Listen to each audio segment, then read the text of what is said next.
તો આપણે ઠંડુ ઠંડુ રાયતું સર્વ કરી લેશું। હાલો ફ્રેન્ડ, તો તમારું સ્વાગત છે મારા રસોડામાં। તો આજે હું તમારી સાથે શેર કરીશ દહીંના રાયતાની રેસીપી।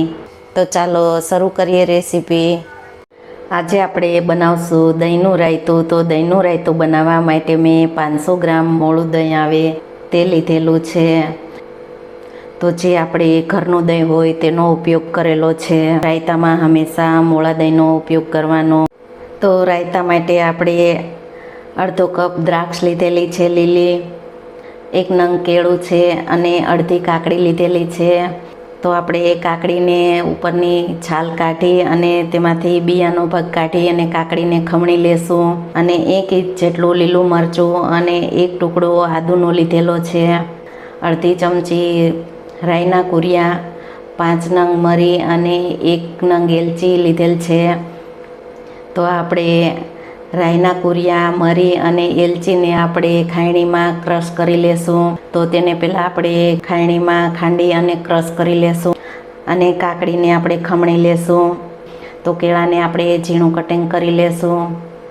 તો રાયતામાં તમે જામફળ, દાડમના દાણા તેનો પણ તમે ઉપયોગ કરી શકો છો। તો આપણે આ 3 વસ્તુને પહેલાં ખાંડી અને તેને આપણે ક્રશ કરી લેશું।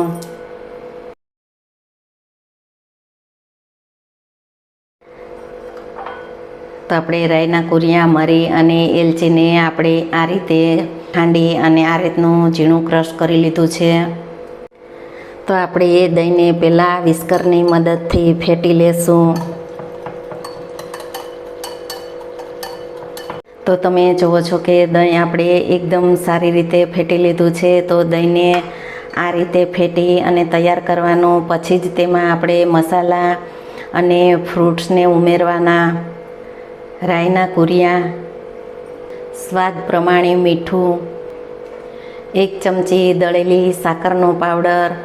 તો તમે દળેલી સાકરની જગ્યાએ ખાંડનો પણ ઉપયોગ કરી શકો છો।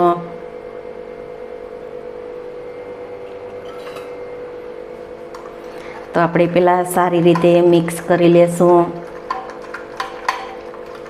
તો ગુજરાતી રાયતાનો ઓરિજિનલ સ્વાદ આપણે જે રાઈના કુરિયા આવે તેને ક્રશ કરી અને તેને આપણે રાયતામાં તેનો ઉપયોગ કરવાનો, તેથી ઓરિજિનલ સ્વાદ રાયતાનો આવે। સાઈડમાં રાખી અને ફ્રૂટને કટિંગ કરી લેશું।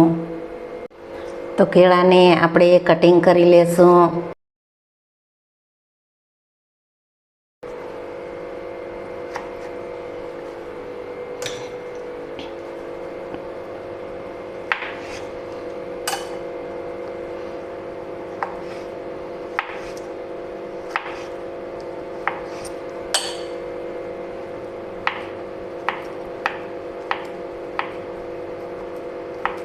તો કેળાનું કટિંગ આપણે આ રીતે ઝીણું કરવાનું। તો આપણે કેળાનું આ રીતે ઝીણું કટિંગ કરી લીધું છે। તો આપણે કાકડીને અંદરથી બી અને ઉપરથી છાલ કાઢી લીધી છે। તો આપણે કાકડીને ખમણી લેશું। તો આ રીતે ખમણીની મદદથી ખમણી લેશું।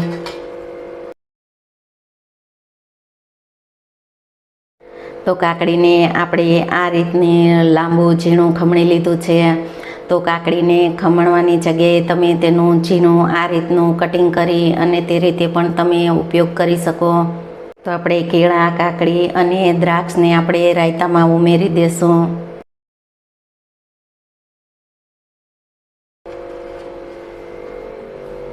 તો અત્યારે ઉનાળામાં દ્રાક્ષની સિઝન છે, તો આપણે રાયતામાં આપણે દ્રાક્ષનો પણ ઉપયોગ કરી શકીએ। તો આપણે દ્રાક્ષને ધોઈ અને પહેલાં જ કોરી કરી લીધેલી છે। રાયતામાં આપણે દ્રાક્ષને ઉમેરી દેશું।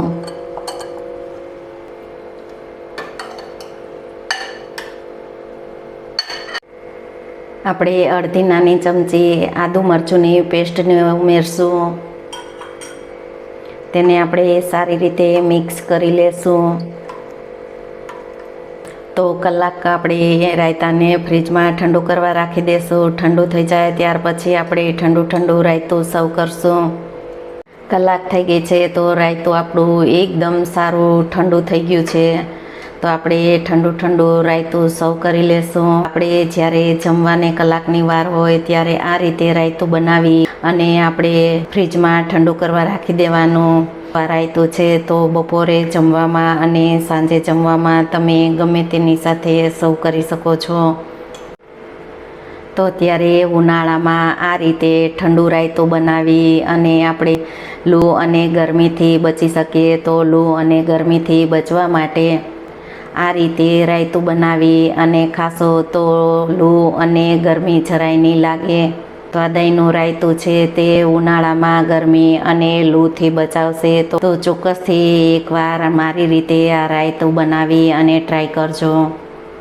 જો આ રીતે તમે રાયતું બનાવશો તો નાના મોટા બધાને બહુ જ ભાવશે.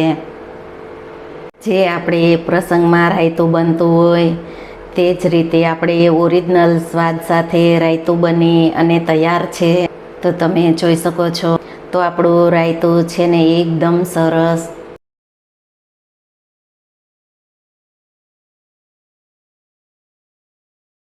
જો તમને રેસીપી ગમે તો વિડીયોને લાઇક, શેર, સબસ્ક્રાઈબ કરજો અને બાજુમાં રહેલ બેલ આઇકન દબાવજો તો સૌથી પહેલું નોટિફિકેશન તમને મળતું રહે.